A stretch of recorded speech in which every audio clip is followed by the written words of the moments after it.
Can pilots and cabin crew travel anywhere in the world for free? Kind of, but it's not as easy as you think. I'll explain it all. Coming up. Hey 7-4 crew, welcome back. If you don't know me, my name's Kelsey. I'm a 747 pilot. My channel 7-4 Gear is all about aviation. You may notice that I'm obviously not in a hotel, and that's because right after I finished that trip from Spain where I did that collaboration, I came down here to Colombia to visit some friends of mine who were having a Halloween/birthday party and had a few days before I had to start work again. So I'm in their house filming a quick video for you guys, and then I'm going to go back to work in a couple days. I've been noticing a lot of comments from people asking if I'm able to fly for free or if cabin crew are able to fly for free. And we are able to travel for free or almost free, and there's 3 different ways we're able to do it. If you saw the video where I let my Instagram followers pick where I went in the world and they ended up eventually choosing for me to go to Spain, I was able to fly there and back and it didn't cost me anything. Lucky bastard. First, I'm going to explain the 3 different ways we're able to travel, and then I'm going to tell you the catch behind all of it because it's not as easy as you might think. Let's get into it. There's a generic term that's used between cabin crew and flight crew called jump seating.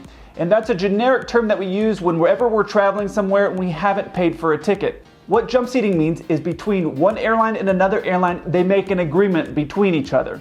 And they say, our crew members are able to travel on your plane's empty seats if there's a seat available, and your crew are able to travel on our plane if there's an empty seat available. And it's agreement that if there's a seat on the flight deck, a pilot from another airline, let's say me from another airline, am able to ride in that seat, or if there's seats in the back, obviously we go and sit back there. And I know a lot of aviation enthusiasts out there, if you had the opportunity to sit in that jump seat for 3 hours up on the flight deck and watch everything, you would choose it. And I know the first time I did it, I was really excited, but after 3 hours sitting on that uncomfortable seat, you're just like, let me out. The next way that we move for free is something called non-rev. So if you're flying on an airline that moves passengers, what you do is non-rev on that airline. Non-rev means non-revenue. You'll be able to look at your airline's flight that you want to get on. You can see how many seats are available, and that's generally what most pilots and cabin crew do when they're going to try to catch a flight for free. They look at their own airline for 2 reasons. 1, you can see how many available seats are on there, and 2, you're going to have a priority when you're flying on your own aircraft. We refer to it as flying on your own metal. So anytime that I'm going somewhere that I want to go on my own time, I always look first at my airline, what seats are available, and then I go on and start looking at what other options there are.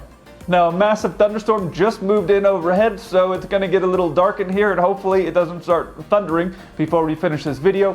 The 3rd way that we're able to travel is something called a Zed Fare.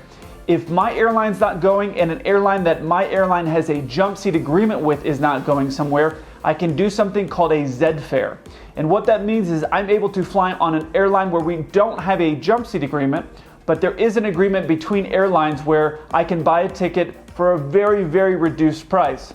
So as an example, if I wanted to go to somewhere like Dubai, if my airline did not fly there, I could look at an airline like Emirates.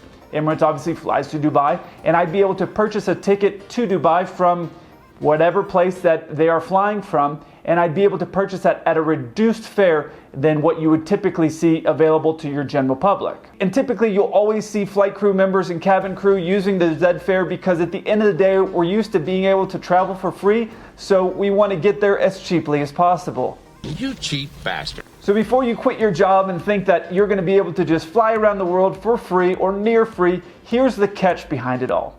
All of these things, the jump seat, non-revenue, and Zed Fare, you are the last person to get on the aircraft.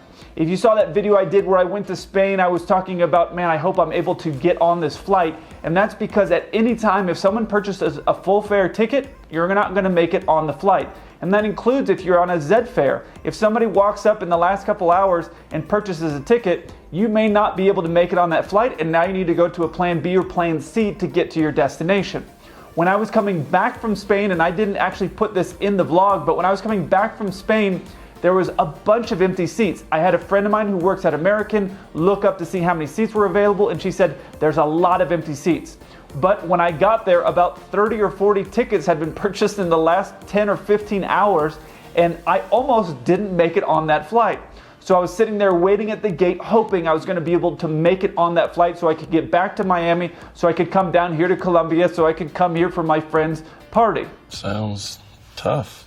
The thing is when you're doing the jump seat or non-rev or Zed Fare, you can get bumped for anything. It could be passengers, it could be fuel, it could be cargo. Some airlines are moving cargo in the belly of their aircraft, and that obviously is paying freight. So there's been times where there's empty seats available and I still can't get on the aircraft. So it's not a guarantee that you're gonna make it. So it's really important you understand that. If you do end up becoming a flight crew member or a cabin crew member, you're not always gonna be able to make every flight, even if there are seats available. So what I do is I treat the entire thing like an adventure. There was once a flight that I was supposed to get on. There was a bunch of empty seats. It was on my airline, on my metal, so I knew I was going to be able to get a seat. Right before I was getting ready, time to board, the airline's computer systems crashed. And I was stuck in Cincinnati for about 12 hours. I ended up finding a cot, getting into a corner, and then using some blankets to build a tent to have this dark space so I could go to sleep for 4 or 5 hours. But if you treat the entire thing like an adventure, it's kind of fun. If you like sleeping on a cot in the corner of an airport, if you can consider that fun, then it's fun. How is that fun? If you didn't see the video where I let all my Instagram followers pick for me to go to Spain and I had about 24 hours to plan it out, I'll put a video link to it right here. I look forward to hearing from you. Until then, keep the blue side up.